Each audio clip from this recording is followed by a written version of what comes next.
nila, kasi matagal to nag-upo, yung pamilya nila eh. 20 years, more or less 20 years yan, yung tatay niya nagkaroon tayo ng authoritarian regime. Siguro, may gusto talaga to na maibalik yon. Kasi sa ginagawa na ngayon, hawak nila lahat. Ito, mainstream media, wala na yan. Wala na yan. Lahat ng formula na ginagawa nila before, they are attempting to do it now. Noon, siguro, 1970s, magagawa mo yan.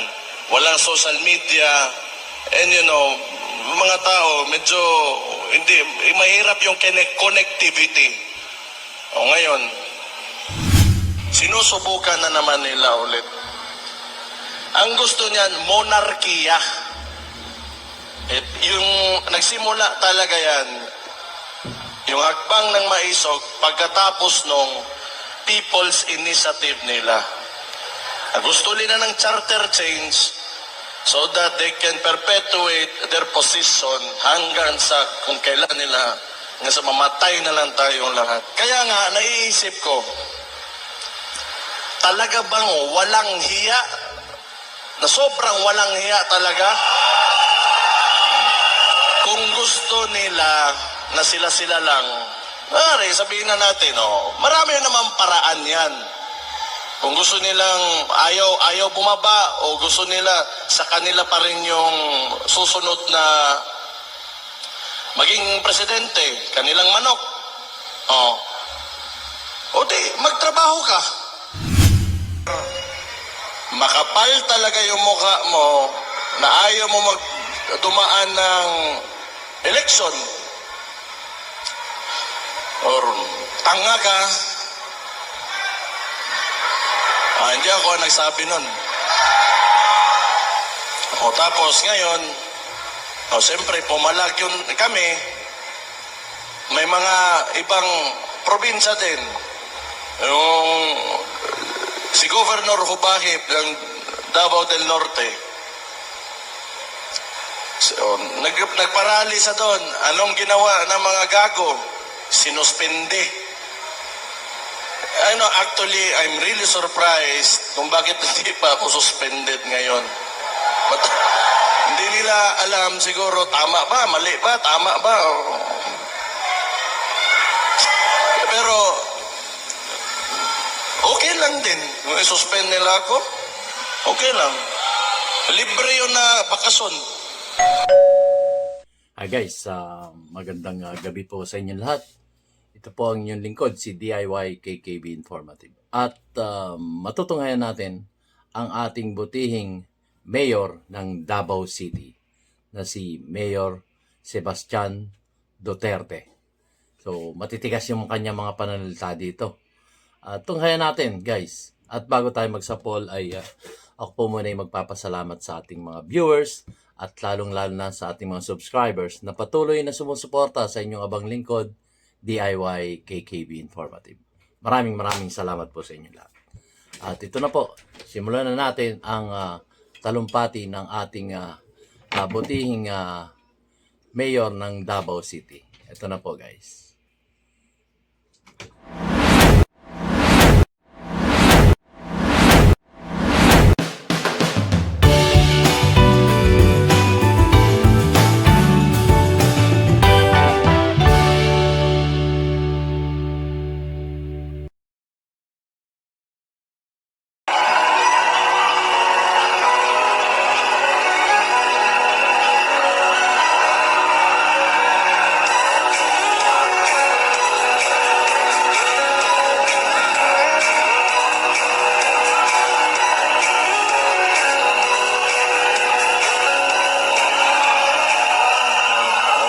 Okay na, tama na, upo na, upo. Kumusta kayo mga Kapampangan?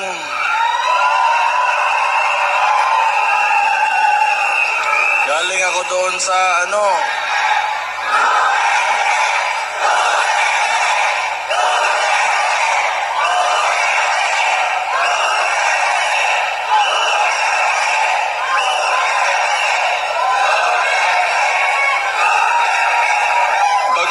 magsimula, gusto ko pasalamatan ang rally natin, yung hakbang ng maisog. Pinatunayan nyo talaga na ang mga Kapampangan hindi takot at maisog. Rally natin, yung hakbang ng maisog. Pinatunayan nyo talaga na ang mga Kapampangan hindi takot at maisog.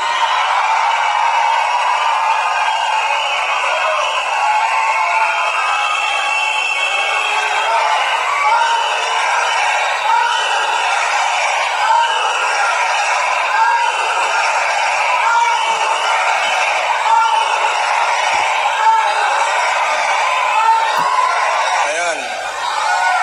So, ito na nga yung sinabi ko galing pa sa, doon sa simula pa lang, nung paglabas ko sa Leaders Forum ng Hakbang ng Maisog. Lahat ito, tayong lahat ngayon, ay kagagawan lamang ng isang tao. And who is responsible kung bakit tayo nandito ngayon, nagsasama-sama at gusto mag-express ng mga sentiments natin. Sinabi ko yan, simula pa lang, wala sanang ganito kung maayos lang yung presidente natin.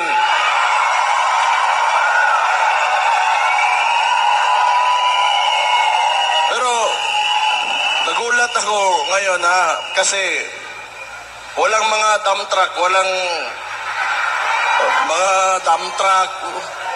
Hindi nila kinaya yung mga Kapampangan. Putang ina, tunay na maisog ng Kapampangan.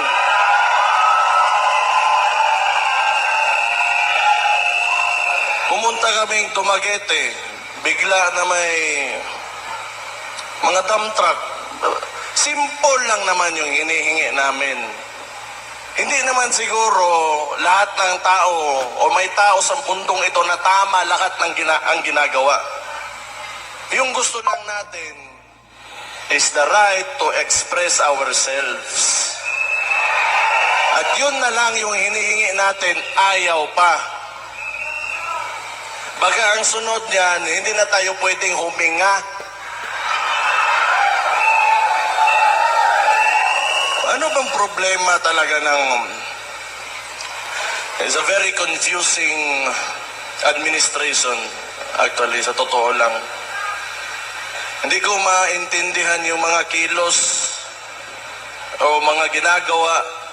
Parang ako mayor ako ng Davao. Ako si Sebastian Duterte, yung mga hindi ako kilala ha. Ako yung mayor ng Davao. Ngayon,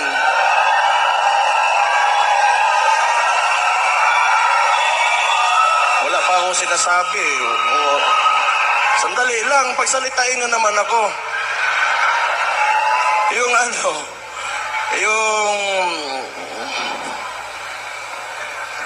kaya ganito Ako, local executive ako. Siyempre, alam ko yung concerns ng mga barangay namin, yung mga communities. Ang problema, dahil siguro, kasi nagsasalita nga ako, not really against, but I'm just pointing out, tinuturo ko lang naman yung yung mga kailangan ayusin. Kung tingin nyo against ako, di wala akong pakialam. If you take it, negatively, wala akong pakialam. Pero hindi pwede na hindi tayo magsalita.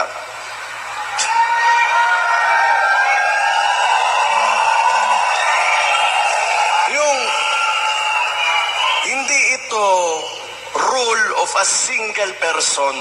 It's demokrasya tayo It is the rule of the majority.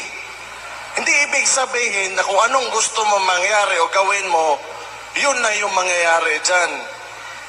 Kailangan mong pakinggan yung boses o yung mga sentimento talaga ng mga tao. And unfortunately now, that is not happening. How can you govern a state or a nation if you do not listen to the majority?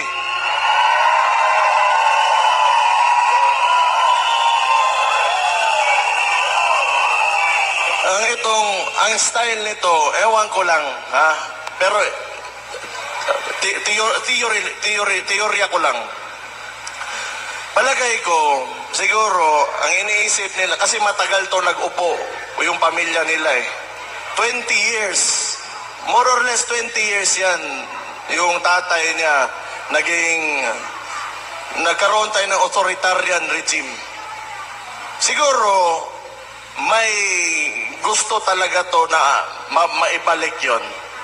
Kasi sa ginagawa niya ngayon, hawak nila lahat. Ito mainstream media, wala na yan. Wala na yan. Lahat ng formula na ginagawa nila before, they are attempting to do it now. Noon, siguro, 1970s, magagawa mo yan. Walang social media, and you know, mga tao, medyo, hindi, mahirap yung connectivity. O ngayon, sinusubukan na naman nila ulit. Ang gusto niyan, monarkiya. Yung nagsimula talaga yan, yung hakbang ng maisog, pagkatapos nung people's initiative nila. Gusto nila ng charter change so that they can perpetuate their position hanggang sa kung kailan nila, hanggang sa mamatay na lang tayong lahat. Ayaw nang bumaba.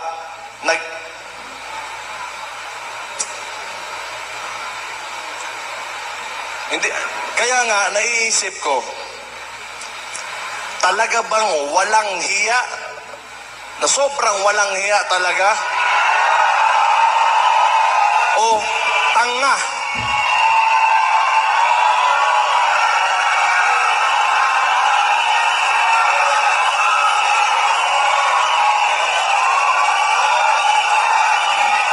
Kung gusto nila na sila-sila lang, sabihin na natin, marami naman paraan yan. Kung gusto nilang ayaw bumaba o gusto nila sa kanila pa rin yung susunod na maging presidente, kanilang manok. O di, magtrabaho ka. Bakit mo utuin yung mga tao, papipirmahin mo, tapos magbibigay ka ng ayuda na may mukha nyo pa? Utang ina ninyo.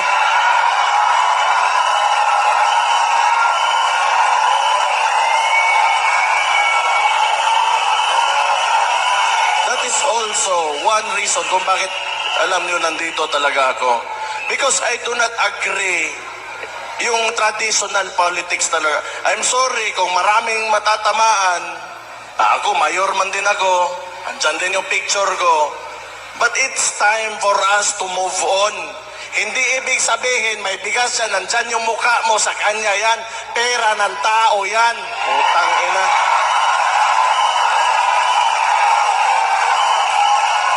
Mura tuloy kayo. Ayan. Alam nyo, pag lagi tayong nandito sa cycle na yan, yung mga practices talaga ng Philippine politics, pa-picture-picture, kada may magbigay ng pera sa mga kailangan, may picture talaga nakaabot, ipopost, kunwari sa kanya yung pera na yon, hindi naman talaga. Huwag na kayong maniwala sa ganon. Kailangan, we have to go beyond that.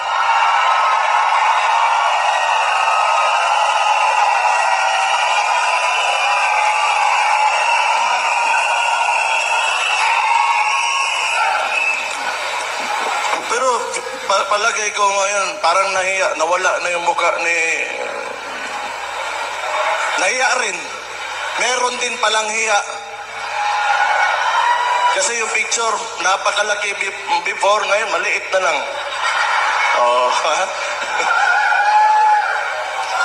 Utang ina.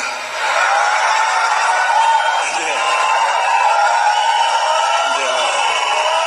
Excuse me publiko, ano lang yung expression lang yan. It's a frustration actually. That's why. Uh, dapat ito lang talaga. Balik ako sa People's Initiative. Utuin mo yung mga tao. Kasi yung takbo pa ng may Senate hearing man yun. Senator Amy Marcos was there. Nakita talaga, may findings talaga na nangyari yon, na niloloko nila yung mga tao.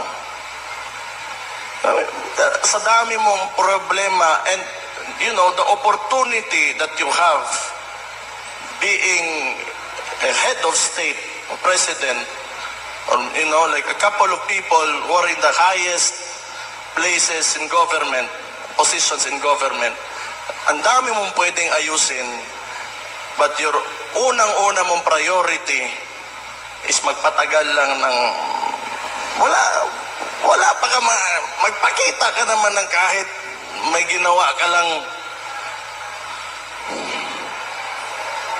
Wala talaga.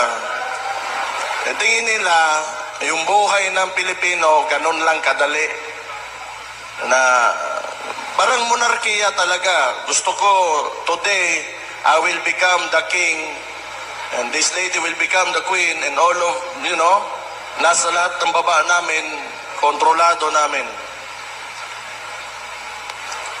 Sira ulo, putang ina.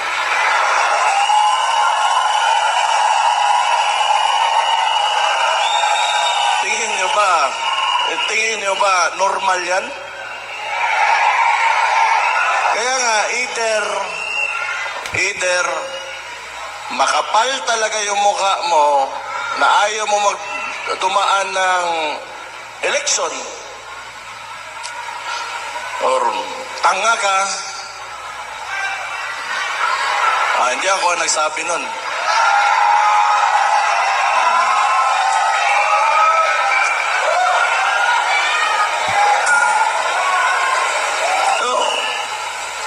Tapos ngayon, siyempre pumalag yun kami. May mga ibang probinsya din. Yung si Governor Hubahib ng Davao del Norte. Nagparali sa doon. Anong ginawa ng mga gago? Sinuspende. Actually, I'm really surprised kung bakit hindi pa ako suspended ngayon.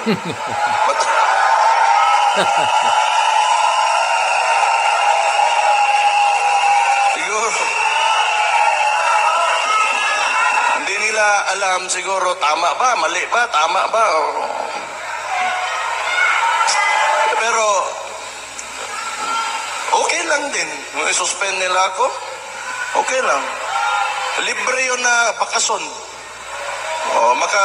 Yung mga anak ko, mapasal ko, wala ko iisipin. Hindi na ako mag-take ng leave. Pero, rumors lang din naman yun. Sinuspende nila si Governor Hubay pagkatapos ng hakbang ng Maisog. Kasi, sa kanila, hindi pwede na magsalita ka. Hindi pwede na may ibang tama or may punto ka.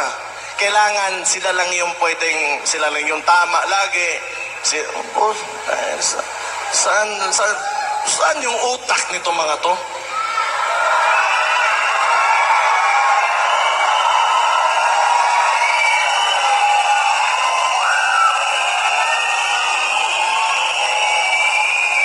Pumunta kami ng Bulacan.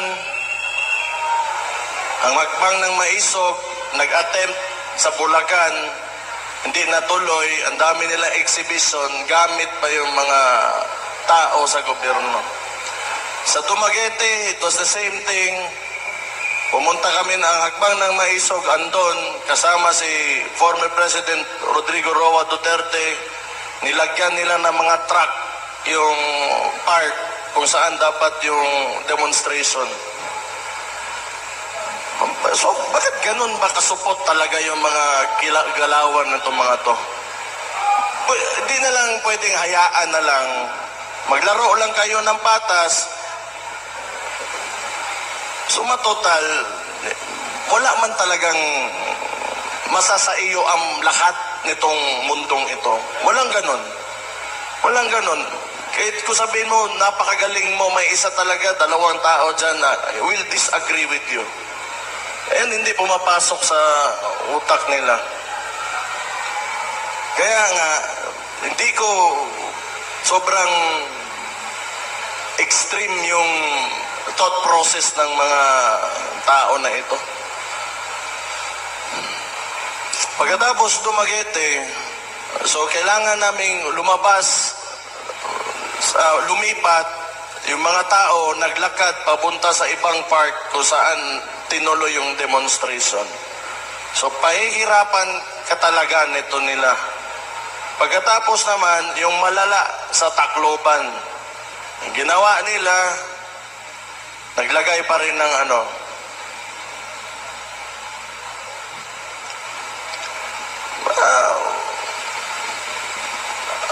tingin ko lang masadong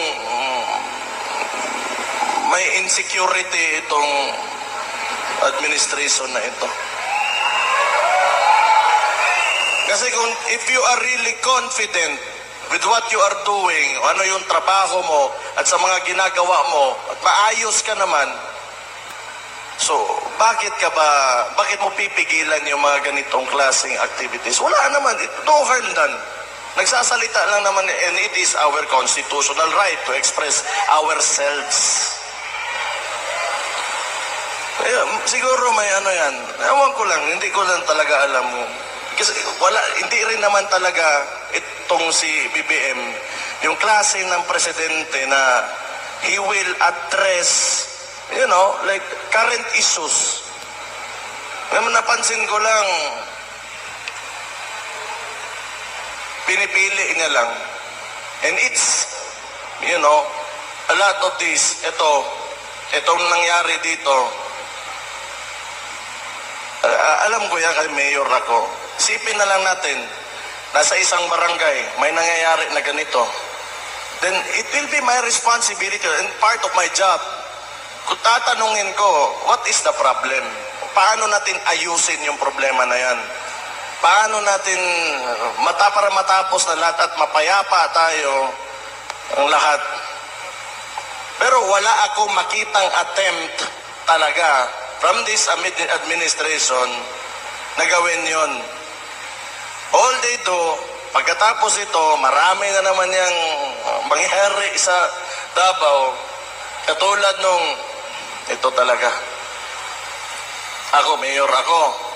Ayaw ko yung mga tao sa Davao, bangag. Ayaw ko ng drugs, di ba? Ayaw ko ng mga tao doon kumakain ng sabo o ano-ano dyan. So, wala naman talagang sinabi ko, I'm declaring war on drugs. This city is against drugs. 6 ka pulis. Wala naman ako inutusan. Tanga talaga.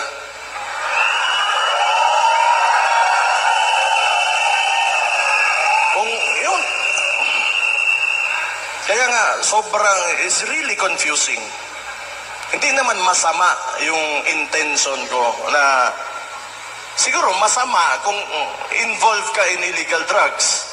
But, for the people na ayaw nila na kumain ng sabo yung anak nila, yung kapatid nila, ayaw nila mag-shrink yung utak.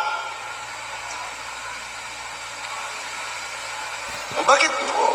Why is it an issue for them? Itong DILG. Bakit ang dami yung maniobra para pakialam nyo ba kung yan yung platform ng Davao City? Ayaw namin talaga ng droga.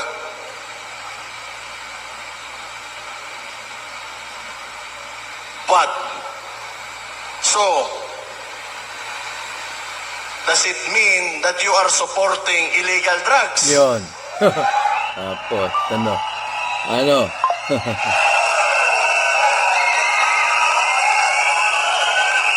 Yeah. the declaration on war on drugs is because I am concerned of the welfare of the Davaoenos. Tapos gusto nilang barahin, sira ulo.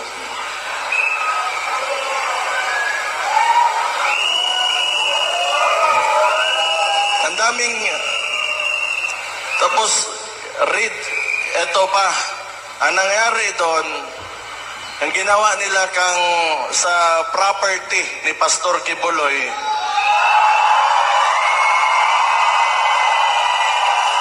ito, this is a very recent one.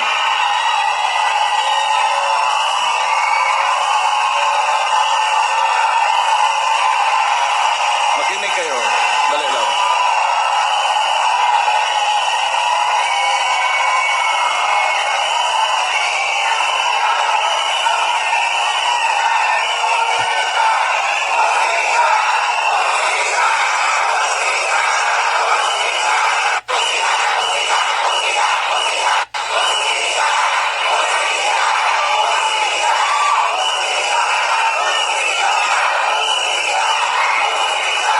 Tama talaga.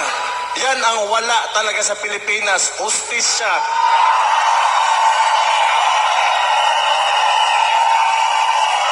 Mr. President, pakinggan mo yung mga tao mo.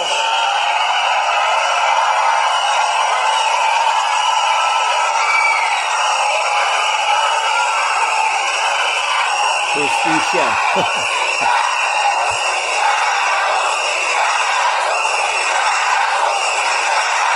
Loko na. Galit na tao. Ako. Yaro.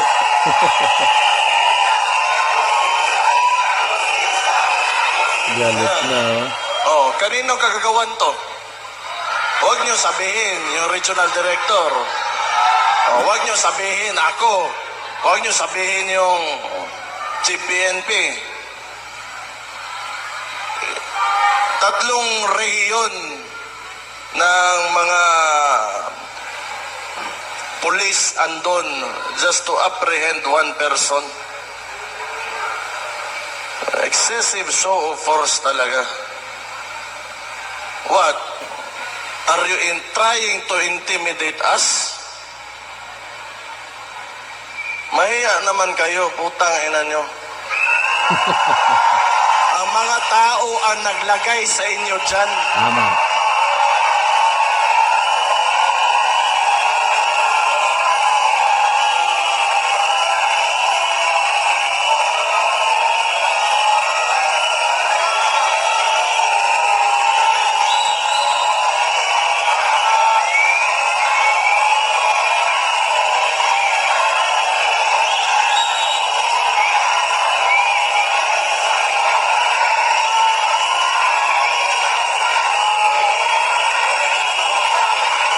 Tapos ngayon, ang ginawa nila, imagine this. Pagkatapos ng mangyari yon, hindi siguro nila nakuha yung gusto nila, nirelieve nila yung mga polis na sila rin naman nag-utos. Puta, ina, sira ulo talaga.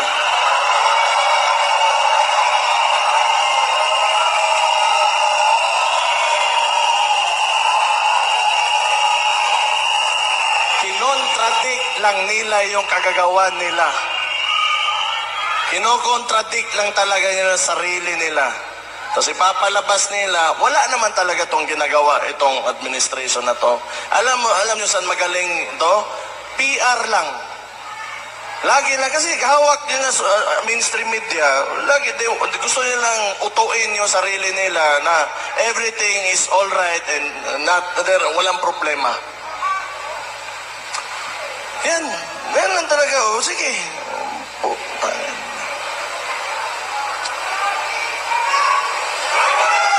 Tapos gusto pa ng...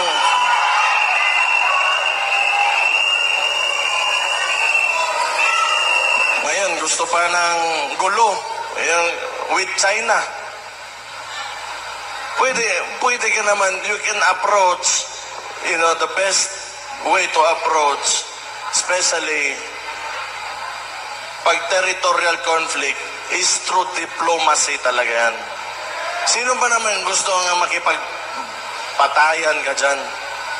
Nagsalita na nga yun dito kanina. Andito yun, di ba? Yung fisherman natin na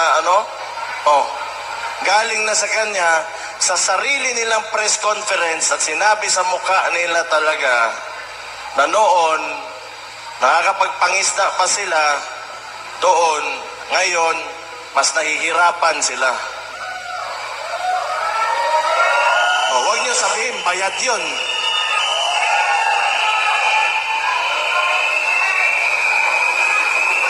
Kailangan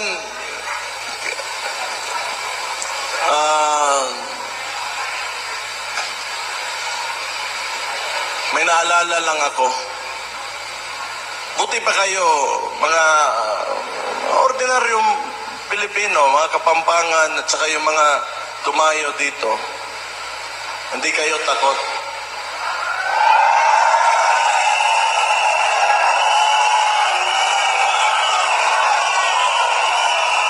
Pero tingnan natin yung Congress natin ngayon at yung Senado.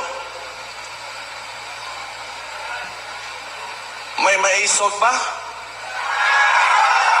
Ni isa wala. Sabagay, ang legislatura, mukhang pera talaga yung mga yan. Mukhang pera na. Hindi siguro lahat, pero mukhang pera yung mga yan. Kasi power, the legislative body is the power of the purse. Diyan dumadaan lahat ng pera eh. So, lahat ngayon, soft projects, katulad nung isang, may video, sa Davao, sa Digos, may binigay na ayuda, kinuha ng barangay yung 8,000, ang binigay doon sa recipient is only 2,000. So, pag soft projects talaga, mabilis lang yan. And they are all funneling the budget on soft projects. So, kayo na bahala mag-isip kung ano yan.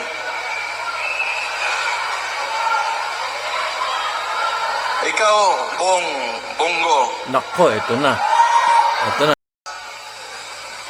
Pero kung alam ko lang pala na magkakaganito, yung mga tao, yung nagboto kami, mga Dapawenyo, nagboto kami sa Imuhabong. Ikaw, Bongo. Kumbari ka. Pero kung alam ko lang pala na magkakaganito, yung mga tao, yung nagboto kami, mga Dapawenyo, nagboto kami sa Imuhabong. Kung alam ko lang na ganito lang pala yung gagawin mo, sana hindi na lang.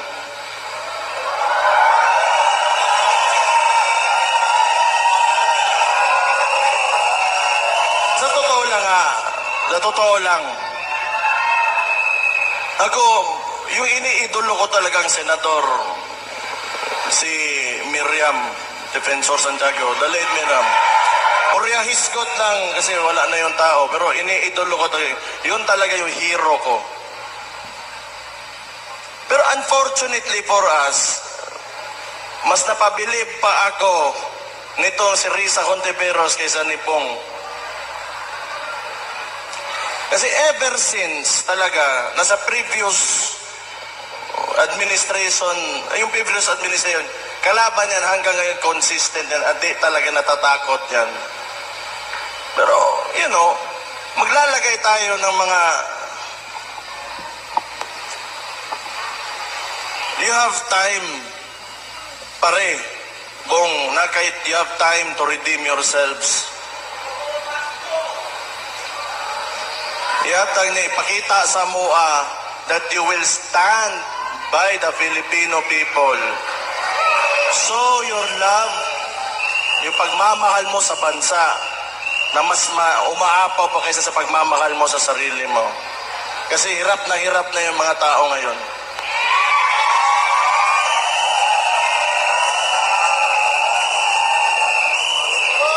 Ikaw ka naman, pramisan ka ng 20 pesos na bigas. Typical na ano talaga, textbook na scam. Ala, administrasyon na to is not a good example, for our current leaders and our future leaders. Kung yan yung pinapakita na ugali, kultura, and ways of handling government, then kawawa naman yung Pilipinas talaga. Kawawa naman. Sana naman matapos na itong yung practices ng mga trapo talaga. Nakakapagod na rin. Sa tagal na panahon, yung problema talaga ng Pilipinas, alam nyo, corruption talaga. No, tama. Corruption talaga. Magandang gawin, naiisip ko, Yun. ibalik mo yung death penalty. Tama. Isama mo yung corruption, Tama. plunder, bribery. Yes. Tingnan natin kung may tatakbo ba andyan sa Congress at Senado na yan.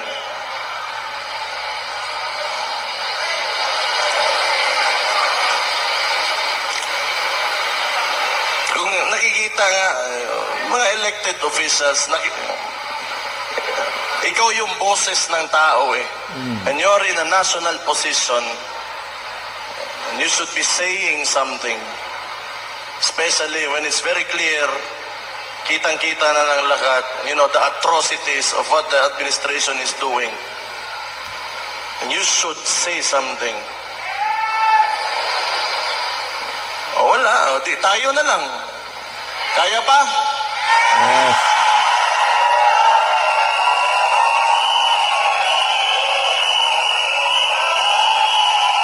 Pero alam nyo, hindi ako naniniwala na hindi kaya talaga ng Pilipino. Kailangan lang talaga may faith lang kayo, may paniniwala lang kayo na maiangat talaga natin yung bansa natin. Kasi kung hindi, wala sana tayo ngayon dito. Kasi mas gusto pa natin na mas maganda pa talagang kinabukasan para sa ating lahat, sa bawat Pilipino. And thank you for being with me tonight dito sa Pampanga, sa Hakbang ng Maisog.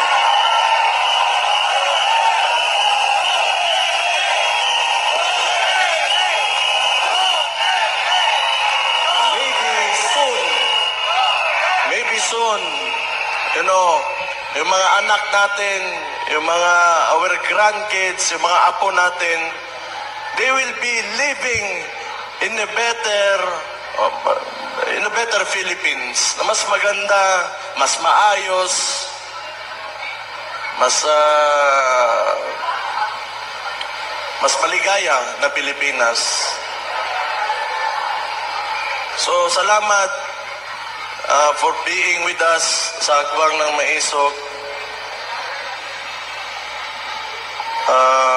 Ituloy nyo lang. We share the same sentiments. Gusto natin ng maayos na kinabukasan at may seguridad para sa mga susunod sa atin. The future generation. Yes, future Yun generation. talaga yung mahalaga. Okay. Someday, hindi na nila pagdaanan pa yung mga dinadaanan natin yan. Tama. We should give them, better problems than what we have now. Tama. And I think that is the ultimate goal and our ultimate responsibility as parents and as elders sa bansang ito. So, kailangan sama-sama talaga tayo, united tayo with one cause na at isang paniniwala na makakamit natin mas maliwanag at mas progresibo, magandang Pilipinas pagdating ng panahon. Tama.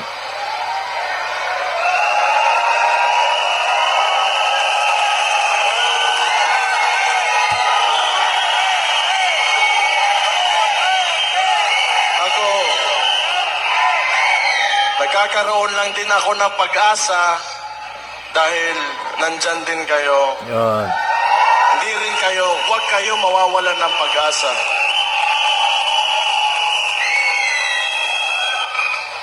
Okay na yun. Tama na, marami pa magsasalita. Pero, you fight for your country. Yun.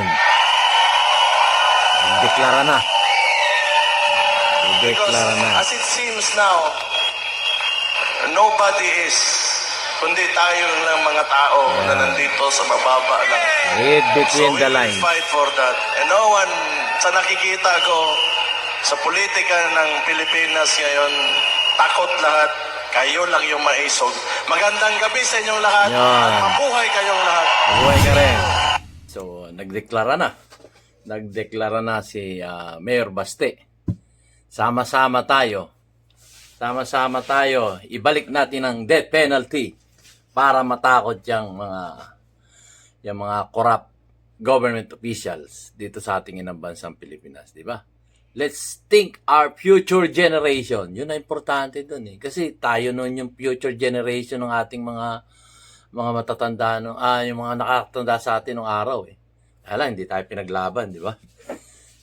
Pinaglaban eh. Oh. Pinaglaban nga tayo, tapos wala rin. Puro corrupt pa rin yung karamihan sa ano. Hindi naman lahat corrupt. Maraming karamihan dyan, corrupt na government officials. So, ayan. Nagtatawag na siya na ibalik ang death penalty at ipaglaban natin ang ating future generations. Kung maintindihan niyo yung salita niya, malinaw na malinaw, paglaban natin ang ating future generations. At ang balik yan death penalty na yan para matakot yung mga corrupt government officials. So, ganito lang po ako guys. Maraming salamat sa inyong panunod ng aking mamunting YouTube channel, DIY-KKB Informative. At sinasabi ni DIY-KKB Informative, keep safe, God bless, and you have a great day. Salamat po guys. Like, share, subscribe.